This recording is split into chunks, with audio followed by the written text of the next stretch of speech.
안녕하십니까. 신의균의 국방TV 데일리 디펜스입니다. 자, 지금 우리 국방부가 또 우리 정부가 저는 거짓말을 하고 있다고 생각합니다.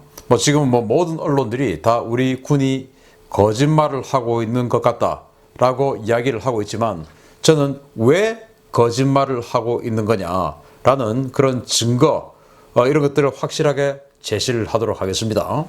자, 오리발 기순자는 공비다. 미국은 알았다. 제가 여기 공비라고 적어 놨지만 확신은 아니고 저는 그렇게 본다라는 겁니다. 미국은 알았다라고 봅니다. 왜냐? 그런 정황이 있습니다. 자, 무슨 내용인지 한번 보겠습니다. 자, 미션 임파서블이죠. 불가능을 지금 가능케 해야 되는 그런 상황인데 오리발 귀순 미스터리. 자, 이게 미군에서 만들어 놓은 특수부대의 이 수중 침투 작전 능력이에요. 그래서 드라이슈트, 그러니까 특수작전용의 아주 그냥 강력한 그 침투복 드라이슈트를 입었을 때는 지금 이제 이 수온을 보시면 주로 한 6도 정도 돼요. 그래서 화씨 41도 이상 여기 빨간 그래프가 있는데 섭씨 한 6도 정도 되었을 때는 드라이슈트를 착용했을 때는 6시간까지 생존할 수 있다. 체온을 잃지 않는다. 그리고 여기 방수복을 입었을 때는 한 2시간 정도 생존할 수 있다. 그리고 작업복을 입었을 때는 1시간도 채 생존할 수 없다. 라고 미군의 특수작전 시간표에 나와 있습니다. 자, 그래서 당시 우리 기상청의 토성 기상 관측 지점이 있어요. 22471 보호를 쓰는 관측소인데 여기 관측이 이제 이 지점하고 가장 비슷한 관측소인데 그걸 조사해 봤습니다. 조사해 보니까 당시 2021년 2월 16일 새벽 2시경에 이 귀순자라고 하는 저는 공비로 봅니다만은 이자가 상륙을 했다라고 되어 있으니까 우리 합참의 말대로 6시간 동안 왔다라고 하면은 저녁 7시에서 8시 이 어간에 북한에서 출발을 했다라고 봐야 되죠. 이때는 파고가 0.6m 그리고 1m였어요. 이때는 나름 괜찮죠. 수온은 그런데 이 저녁 무렵부터 6.7도에서 이 새벽 2시까지 6.2도 계속 6도 어간의 수온을 보이고 파도는 점점 높아집니다. 저녁 7시에 파도가 0.6m부터 시작해서 1.0m, 1.2m, 그리고 23시, 즉 밤 11시가 되어서는 1.6m, 밤 12시가 되어서는 무려 2.1m, 새벽 1시에는 3.8m, 어마어마하게 3.8m면은 우리 집으로 따지면 2층 높이가 되는 것이죠. 3층 높이까지 올라가는 겁니다. 자, 그리고 이제 새벽 2시 상륙했던 그 지점에는 3.2m. 자, 주로 우리 이제 한 층을 한 2.3m로 보죠. 그러면은 2층 베란다에 서서 봤을 때는 한 2.3m 정도 수준에서 보는 겁니다. 그런데 3.8m 이거는 3층 베란다에 서서 보는 높이에요. 파도가 그 정도로 컸다라는 것인데 그 파도에 6도의 수온에 미 특수부대가 미 군의 교범에 드라이슈트를 착용했을 때 이 정도 수온이면 6시간을 생존할 수 있다라고 해놓았는데 이 사람은 도대체 무슨 능력이 있는지 이 어마어마한 집체 같은 파도를 그것도 가장 마지막에 체력이 완전히 소진되었을 그 무렵에 이런 집체 같은 파도를 무려 3시간가량이나 헤치고 들어와서 그리고 그 어마어마한 파도를 헤치고 3시간가량을 헤엄쳐온 그 잔존 체력을 가지고 철고를 벌리고 들어왔다라는 건데 일반인이 믿어지십니까? 아니죠. 자, 그리고 이겁니다. 해류입니다. 자, 이 해류를 보시면 지금 군에서 말하고 있는 것은 거짓말일 가능성이 너무너무 높다라고 하는 것을 확실하게 느낄 수 있어요. 이게 2021년 2월 15일의 해류도고 이건 2월 16일의 해류도입니다. 우리 국립해양조사원에서 밝힌 해류도예요. 자, 보시다시피 이 해안가는 남에서 북으로 속초에서부터는 남에서 북으로 해류가 올라가고 있습니다. 그리고 올라가면서 먼바다로 밀어내죠. 그리고 이제 먼바다에 나가서는 다시 북에서 남으로 내려오면서 속초 쪽으로 밀려 들어옵니다. 그래서 통상적으로 북한의 심포에서 잠수함이 출발하면 먼바다 쪽으로 이렇게 나와서 해류가 이 먼바다에서는 속초 쪽으로 그대로 밀어내니까 이런 식으로 그냥 시동을 꺼도 여기 들어오는 거예요. 그래서 강릉, 무장공비, 침투 다 이제 이쪽으로 들어온 거예요. 동해하고 속초하고 이 동해 중간이 강릉 아니겠습니까? 그래서 강릉에 잠수함 타고 무장공비가 시동을 꺼도 해류로 이렇게 밀려 들어오니까 그렇게 해서 왔고, 속초에서 꽁치그물에 98년도에 또 걸렸던 그 무장공비들이 있지 않습니까? 역시 이런 식으로 심포에서 출발해서 밖에서 안으로 들어오는데, 문제는 그건 먼바다에서 안으로 들어온 이야기고, 보시다시피 이렇게 해안은 조류가 밖으로 완전히 북쪽으로 올라가면서 큰 바다로 밀어내는데, 북에서 온 그 사람은 어떻게 이런 식으로 6시간 동안 10km를 내려왔을까요? 이것도 있을 수 없는 일이죠. 그래서 이런 것들을 보면 수온, 그리고 파도, 이 조류, 이런 것들을 보면 우리 군의 발표는 거짓말일 가능성이 너무너무 높다라는 것입니다. 자, 그리고 불가능을 가능으로 만든 이 초인적인 기술자의 능력 한번 보겠습니다. 자, 처음에 머구리라고 이야기했죠. 머구리가 이겁니다. 우리 SSU 대원들이 수중에 들어가서 이제 그 바지선들이 있어요. 작업 바지선들. 그 작업 바지선을 타고 수중에 들어가서 수중에서 수중 용접을 한다든지 그런 작업을 할 때 입는 옷이 머구리예요. 이 뒤로 이제 이 산소 공급 파이프가 있어가지고 이런 식으로 넣어주는 겁니다. 이게 머구리입니다. 이 상태에서 오리발을 신고 헤엄을 친다고요? 이 머구리 잠수복을 입고? 저는 SSU 훈련장에도 가봤고, 그런데 도대체 머구리를 입고 오리발 헤엄을 친다? 그것도 무려 10km를 저는 있을 수 없는 일이다라고 생각을 합니다. 여러분들 속초에 요즘 먹거리 유행을 하니까 아마 속초 바닷가에는 봉포 머구리집이라고 하는 아주 유명한 물회집을 가보셨을 거예요. 그게 바로 이 머구리, 그 입구에 가면 머구리 있습니다. 어마어마하게 크죠. 우리 얼굴이 이만한 그 쇠덩이에요, 쇠덩이. 그걸 하고 이 옷도 이렇게 크고 신발, 완전 쇠덩이 신발을, 왜? 물속에 들어가서 작업을 해야 되기 때문에 물 밑으로 들어갈 수 있도록 이렇게 무거운 수압에 서 올라오지 않도록 왜 계속 용접하고 작업을 해야 되니까 이게 머구리예요. 그냥 우리가 알고 있는 그 잠수복, 스킨스쿠버 다이빙 하는 그 잠수복이 아닙니다. 이거를 세상에 하고는 10km를 헤엄쳐서 온다? 그래서 전문가들은 이야기하기를 이 머구리 잠수복은 수직 잠수하는 옷이다. 수직 잠수? 그러니까 바지선 위에 있고 밑으로 들어가서 잠수하는 옷이다. 그래서 수평, 즉 헤엄쳐서 이동하는 잠수복이 아니다라는 거예요. 그런데 우리 군은 머구리라고 거짓말을 하죠.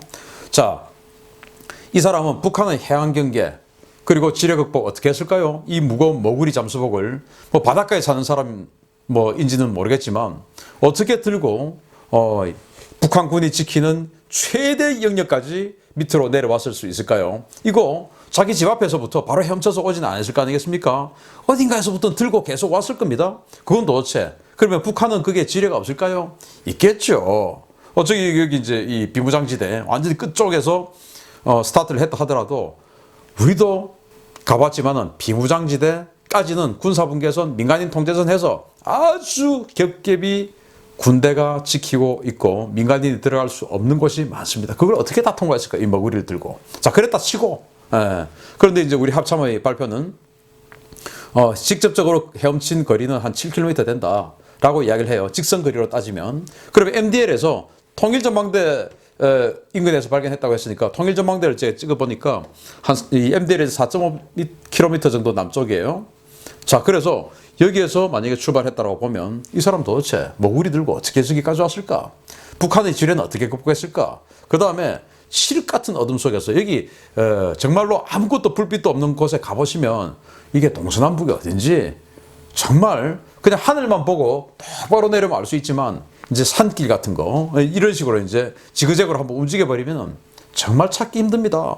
그런데 이 사람 방향 유지는 어떻게 했을까? 또 수영을 하면서 파도가 3.8m 높이로 치는 그 상황에서 이 무거운 머구리를 입고 머구리의 눈이 요만한데 어떻게 별빛을 보면서 방향을 잡았을까요? 그리고 조류는 계속 북으로 나를 밀어내고 있는데 어떻게 헤엄을 쳐서 왔을까요? 그것도 철인 3종 경기 하는 그 스피드로. 올림픽 철인 3종 경기 하는 그 스피드로 어떻게 이 작업복을 입고 내려왔을까요? 말이 안 되죠. 올림픽 철인 3종 경기 3.8m 파도에서 경기 안 합니다. 그냥 뭐 장판같이 파도 안 치는 이런 곳에서 철인 3종 경기 하지 않습니까? 말이 안 되죠. 그래서 6시간 동안 어떻게 이 작업복을 입고 내려왔을까요? 그래서 이 사람은 완전 미션 임파서블, 정말 뭐 톰 크루즈보다 더 대단한 능력자가 아닌가라고 생각이 되는데, 자, 그래서 이 정부에는 신내림 공무원도 있고, 그리고 기순자는 신내림 기순자예요. 그래서 이 사람은 기적적이에요. 자, 뭐 그 공무원은 신이 그 삭제해라고 해서 게시를 내려서 삭제를 했다고 하는데, 그러면은 도대체 이 사람은 이 어마어마하게 우연히 겹치는 거 전부 다 신이 가르쳐 줬을까요? 뭡니까? 22사단에 이 해안선에 48개의 배수구가 있는데, 그 중에서 지난 2020년 7월 19일 날 강화도의 배수구를 통해서 월북자가 있었지 않습니까? 그래서 그 이후로 합참에서 전군에 있는 배수구를 전부 전수조사해서 보강 작업을 해라 라고 지시를 내렸는데, 22사단에서 보고를 하기를 딱 48개 중에서 이 배수구 하나만 이 지역에 지뢰가 많아서 위험해서 작업을 못했다 라고 당시 합참에 보고를 한 겁니다. 그런데 이 사람은 그 48개 배수구 중에서 하필 딱 보수 작업을 하지 않은 그 배수구로 왔습니다. 48분의 1의 확률이죠. 그러니까 이제 벌릴 수 있었다 이 말 아니겠습니까? 자, 여러분들, 이게 48분의 1의 확률로 이런 식으로 들어왔다 믿어지십니까? 자, 그런데 분명히 22사단에서 합참으로 보고를 할 때는 지뢰가 많아서 작업을 위험해서 못했다 라고 보고를 했는데, 그런데 이 사람은 지뢰를 다 피해갔어요. 지뢰 배치도 혹시 이 사람이 알고 있었던 것은 아닐까요? 그리고 48개 중에서 딱 이 배수구만 힘으로 벌리면 된다라는 것을 알고 있었던 것은 아닐까요? 그렇게 보면 우리 합참에서 북으로 정보를 준 자가 있는 것은 아닌가 하는 의심이 지금 드는 장면 아니겠습니까? 신내린 공무원, 근데 신내린 귀순자, 이게 이상하지 않습니까? 근데 귀신 없으니까 누군가가 사람이 가르쳐 줬을 수 있지 않느냐. 왜? 우연은 자꾸 겹칠 수가 없죠. 우연이 자꾸 겹치면 필연 아닙니까? 그래서 이건 내통자가 있을 수 있다 라는 정황입니다. 제가 확정은 아니고 정황입니다. 자, 그런데 말이죠, TV조선에서 굉장히 의미심장한 보도를 했어요. 추진기를 타고 왔다, 그 무전을 들었다. 이제 이런 상황이 발생하면 그 해당 지역 군단 내에 대부분 무전을 공유하게 됩니다. 그러면 이 새벽 시간에 당직하는 당직 사관들, 당직 간부들이 있어요. 이 사람들이 이 지역에 지금 막 진돗개 발령돼서 막 작전하고 있는 거 막 칙칙 소리 나면서 무전 막 나옵니다. 그거 듣습니다. 이 22사단 아니라도 인근에 있는 사단들, 또 부대들, 연대들 다 듣습니다. 그 중에서 관계자가 들었다 이겁니다. 얼마나 많은 사람들이 들었겠습니까? 그 중에 한 사람 들어서 그걸 증언한 겁니다. 뭐 들었다고 해서 다 방송국에 증언할 수는 없죠. 한 사람이 증언한 겁니다. TV조선에. 그래서 그 사람의 증언 내용을 보면, 북한 남성을 찾기 위해 군의 경계령이 발령된 16일 오전에 수색작전에 참여한 군 관계자는 당시 부대 간의 오간 무선 교신에서 특이한 내용을 청취했다. 북한 남성이 해안가에서 발견된 오리발 외에도 스크루가 달린 추진기를 이용했다는 내용이었으며, 국민의힘 국방위원들은 현장 사진 요청과 함께 여러 의혹에 대해 질의했지만 정보당국이 사진을 모두 수거해가며 군의 함구를 요청했다 라고 보도를 한 겁니다. 자, 이거 보면 이제 추진기를 타고 들어왔다 라는 거 아니겠습니까? 추진기 이렇게 생겼어요. 지금 여러 사람들이 지금 매달려서 가고 있는 거 아니겠습니까? 잠수함같이 생긴 건데 조그만 겁니다. 그냥 매달려서 가는 거예요. 이 속에 들어가서 타는 게 아니고. 우리 뭐 그 특수부대 나오는 영화에서 봤지 않습니까? 바로 그겁니다. 우리 해군도 있어요, 이거. 자, 그런데 사진을 당연히 찍었지 않겠습니까? 요즘 뭐 휴대폰들 간부들 다 갖고 있으니까 당연히 사진 찍었겠죠? 그런데 정보 당국에서, 그게 뭐 국정원인지 아니면 과거의 기무사라고 불렸던 지금 군사안보 지원사인지는 모르겠지만 어쨌든 그 사진 전부 수거해 갔다, 다 삭제시켰다 그 말입니다. 저는 검찰에서 잡아와가지고 포렌식, 이 카메라 포렌식에서 한번 볼 필요가 있다라고 생각합니다. 우리 국민의힘 야당 국방위원들 좀 소신 있게 밀어붙인다면 충분히 가능한 일이라고 생각을 합니다. 자, 그래서 또 뭐 통화 내용 말하지 마, 함구해, 그리고 전화기 가져와, 전부 사진 삭제를 지시했다라는 거 아니겠습니까? 자, 그럼 이 추진기가 뭐냐? 바로 1998년 속초에 꽁치 건물에 걸렸던 그 잠수함 침투 사건 있죠? 그 침투 사건 이후에 그때 뭐 다 자결했다라고 우리 정부에서 밝혔었는데 뭐 진짜인지 아닌지 모르겠어요. 근데 어쨌든 그 이후에 그 인근에서 발견된 추진기입니다. 추진기. 그래서 여기 보면 3명이 매달려 올 수 있다라고 당시 재원에 이렇게 나와 있습니다. 이 수중 추진기는 잠수함 또는 잠수정을 이용해 침투하는 수중 침투 부대의 이동을 용이하게 하기 위해 고안된 수중 이동 장치입니다. 1998년 무장공비 침투 사건 당시에 발견된 북한군 추진기는 시속 5.5km의 속도로 장거리 이동이 가능하며 양양 앞바다에서는 잠수정이, 그리고 동해시 해안에서는 추진기가 발견됐다라는 겁니다. 동해시 해군 1함대가 있는 곳이죠. 그 해군 1함대 뭐 감시하러 왔는지 뭐하러 왔는지 모르겠지만 어쨌든 당시 속초의 그 꽁치 그물에 걸렸던 그 잠수정은 침투하러 온 게 아니고 침투를 다 마치고 돌아가던 그래서 데리러 왔던 그 잠수정일 것이다 라는 관측이 많아요. 96년대는 이제 침투하러 왔었고. 자, 그래서 이번에 수중 추진기가 있었다라고 하는 것은 결국 지금 귀순자라고 자신을 밝히고 있는 이 사람 외에 1명 또는 2명이 더 있을 수 있다라는 겁니다. 마침 이 사람만 잡혔고 한두 명은 완전히 침투에 성공했을 수 있다라고도 볼 수 있는 거 아니겠습니까? 왜냐? 이런 특수공작조가 1명씩은 안 움직이죠. 반드시 최소 2인 1조 이상. 그리고 이 수중 추진기는 시속 5.5km의 속도로 3명까지 매달릴 수가 있기 때문에 3명 정도가 맥시멈 왔다라고 보고, 그러지 않다 하더라도 2명은 왔을 것이다 라고 보는 것이 맞다. TV조선의 추진기 보도가 맞다면, 그런데 저는 그 보도 맞다고 봅니다. 많은 장교들이 그 야간 당직을 서면서 신독해 상황에서 무전소리 다 듣습니다. 그렇기 때문에 저는 그 보도가 맞다라고 봐요. 자, 그러면 이 사람 말고 또 있다라는 거예요. 자, 그런데 이 상황에서 제가 디펜스 브리핑, 군사TV 디펜스 브리핑을 통해서 이거 보여드렸던 적이 있는데, 자, 지금 오니까 이제 좀 선명해지네요. 이때는 디펜스 브리핑에서 이걸 할 때는 북한이 SLBM이나 원산에서 지금 화력 시범 같은 거 하는 것을 감시하기 위해서 강릉에 이 EP3 감청정찰기 이걸 지금 보냈나?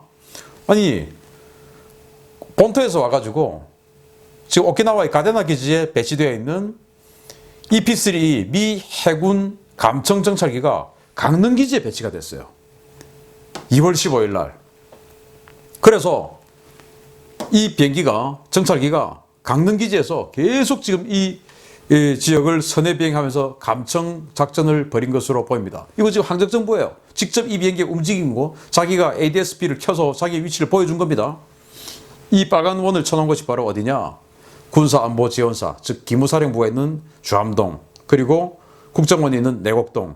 자, 만약에 지금 이렇게 온 신내린 귀순자가 만약에 침투조였다라고 하면은, 그리고 또 다른 자가 있었다라고 하면은 그런 것들을 묻어버리고, 그리고 저 사람을 귀순자로 만들어서 북으로 보내버리기 위해서는 이 현장과 지금 이 지휘부, 그리고 또는 저쪽하고 상당한 통신이 오고 갔을 수가 있습니다. 그걸 지금 전부 이 상황에서 감청을 한 것이 아니냐.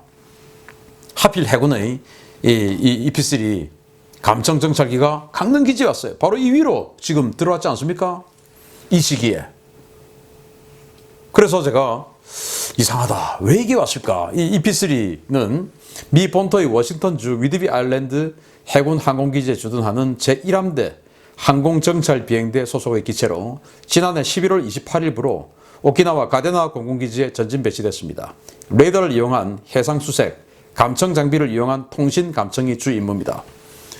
이게 지금 가데나 기지에 있지 않고 느닷없이 강릉 기지에 왔어요. 정말 이례적인 일이라고 제가 말씀을 드렸었죠. 근데 하필 그때 이자가 들어온 겁니다. 저는 이런 여러 가지 정황을 봤을 때 이자 외에 더 있을 수 있다. 왜냐? 1996년 강릉 무장공비 침투 사건. 바로 그때 잠수함 타고 들어왔죠. 그때 로버트 김이 나중에 말을 했습니다. 로버트 김은 누구냐? 미 해군 정보국에 근무하는 재미교포입니다. 한국 출신의 재미교포인데 미 해군 정보국에 근무하는 미군의 군무원이에요. 미국인이죠. 근데 이 사람은 다 알고 있었죠. 왜? 미군은 북한의 심포에서 잠수함이 출항해서 강릉으로 들어온 거 다 알고 있었다는 겁니다. 그런데 한국군은 몰랐죠. 근데 미군은 왜 한국군에게 말해주지 않았냐? 한국군을 못 믿었다 이겁니다. 한국 정부를 못 믿었다 이겁니다. 북한이 말해줄까 봐. 그래서 당시 합참 작전본부장을 했던 김동신, 나중에 국방부 장관까지 했는데 그 김동신 그 장군이 당시에 포위망을 열어줬다. 그래서 북으로 살아서 도주한 자가 생겨버렸다. 라는 주장이 있어요. 뭐 김동신 나중에 장관이 된 그분이 하면 무슨 소리냐라고 하실 수 있지만 그런 주장을 하는 분들이 있습니다. 당시 이제 합참에 근무했던 사람들 중에. 그러니까 미국이 한국 정부를 믿지 못하고 가르쳐 주지 않았다라고 로버트 김이 주미 한국 대사관의 국방무관에게 그 사실을 알려줬고 그게 이제 미국에게 발각이 되어서 이 로버트 김은 국가기밀 누설죄로 징역 9년을 살았어요. 이건 실화입니다. 자, 그걸 봤을 때 미국은 한국 정부를 믿지 못한다. 당시 김영삼 정부였죠. 김영삼 정부도 믿지 못한다. 왜? 민주파리 다 똑같다 이거죠. 그리고 98년도 이때는 이제 김대중 정부 때인데 전부 다 자결했다라고 하는데 그건 뭐 알 수 없죠. 자, 그래서 그 정부 때만 되면 반복되는 유사 사건. 자, 미국 과연 증거를 잡았을까요? 저는 미국은 이번에 역시 북한이 잠수함을 타고 인근 바다에서 이 수중 추진기를 태워서 그리고 한 두세 명을 침투시킨 이 정황을 미국은 애초에 알고 있었다. 그러지 않고서야 오키나와 가데나 기지에 주둔하는 EP3를 우리 강릉 기지에 왜 전진 배치, 하필 그날 전진 배치시켜서 그 지역을 초기하고 그리고는 국정원과 기무사 상공을 계속 선해 비행하면서 감청 작업을 했을까요? 알고 있었다. 자, 자꾸 이러다가 진짜 나라 망하는 그런 꼴 안 당했으면 좋겠습니다. 미국 한번 야, 이놈들 안 되겠다라고 하면 그냥 나라 망하는 거 아닙니까? 제발 좀 정신 좀 차립시다. 차, 이 사람이 정말로 저 머구리 작업복 저걸 입고 10km를 6시간 만에 헤엄쳤다고요? 머구리 아까 보셨습니까? 어마어마한 무게의 작업 잠수복입니다. 저걸 입고 헤엄을 쳤다고요? 거짓말을 해도 유분수지. 예끼 이 사람들아. 마치겠습니다. 감사합니다.